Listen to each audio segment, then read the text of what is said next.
Hi കൂട്ടുകാരെ, ഞങ്ങൾ ഇന്നിവിടെ എത്തിച്ചേർന്നിരിക്കുന്നത് 9ാം ക്ലാസ്സിലെ പുതിയ സിലബസ് ടെക്സ്റ്റ് ബുക്കിലെ കേരള പാഠാവലി 1ാമത്തെ യൂണിറ്റിലെ പ്രവേശക പ്രവർത്തനവുമായാണ്. അപ്പോൾ നമുക്ക് വീഡിയോയിലേക്ക് കടക്കാം. നമ്മുടെ 1ാമത്തെ യൂണിറ്റിൻ്റെ പേര് ഉള്ളിലുയർക്കും മഴവില്ല് എന്നതാണ്. പ്രവേശക പ്രവർത്തനമായി നമുക്ക് തന്നിട്ടുള്ളത് കെ.ജി. ശങ്കരപിള്ളയുടെ കവിതകൾ എന്ന കൃതിയിലെ കെ.ജി. ശങ്കരപിള്ളയുടെ ഒരു ചെറു കവിതയാണ് നമുക്ക് തന്നിട്ടുള്ളത്. അഭിമുഖം എന്നതാണ് കവിതയുടെ തലക്കെട്ട്. ആരോ എന്നോ എഴുതിയിരിക്കാവുന്നത് എന്നാണ് കവി ഈ കവിതയ്ക്ക് അടിക്കുറിപ്പ് നൽകിയിട്ടുള്ളത്.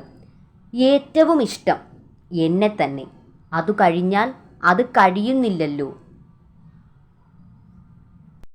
നമുക്കൊരു ചോദ്യം നൽകിയിട്ടുണ്ട്.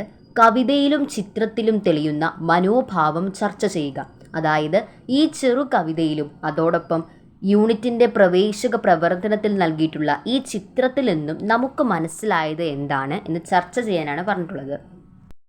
കെ.ജി. ശങ്കരപിള്ളയുടെ വളരെയധികം ശ്രദ്ധേയമായ ഒരു കവിതയാണ് അഭിമുഖം. ആധുനിക കവിതയുടെ സ്വഭാവ വിശേഷങ്ങൾ മിക്കതും ഈ ചെറു കവിത ഉൾക്കൊള്ളുന്നുണ്ട്. ഒരഭിമുഖത്തിൽ കേട്ട ചോദ്യവും അതിനുള്ള മറുപടിയും എന്ന നിലയിലാണ് കവിത ആഖ്യാനം ചെയ്യപ്പെട്ടിരിക്കുന്നത്. കവിതയിലെ ആഖ്യാതാവ് കവി തന്നെ ആകണമെന്നില്ല. ആരോ എന്നോ എഴുതിയിരിക്കാവുന്നത് എന്ന അടിക്കുറിപ്പ് ഇത് വ്യക്തമാക്കുന്നു. സ്വാർത്ഥതയെ ഉയർത്തിപ്പിടിക്കുന്ന ആധുനിക മനുഷ്യൻ്റെ പൊള്ളയായ ജീവിതത്തെയാണ് ഈ കവിത വിമർശന വിധേയമാക്കുന്നത്. നവോത്ഥാന മൂല്യങ്ങൾക്ക് വലിയ തോതിൽ പരിക്കുപറ്റിയ കാലമായിരുന്നു ആധുനികതയുടേത്.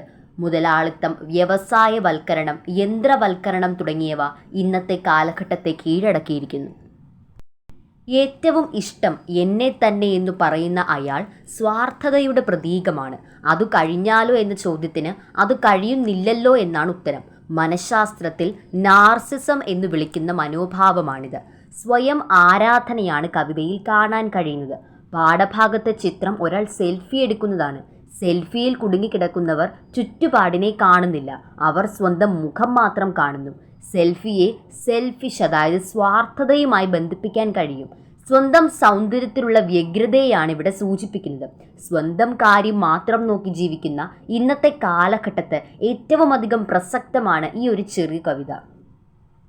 അപ്പോൾ കൂട്ടുകാരെ, എല്ലാവർക്കും ഈ വീഡിയോ ഇഷ്ടമായെന്ന് കരുതുന്നു. മറ്റു പാഠഭാഗങ്ങളുമായി നമുക്ക് വീണ്ടും കാണാം. താങ്ക്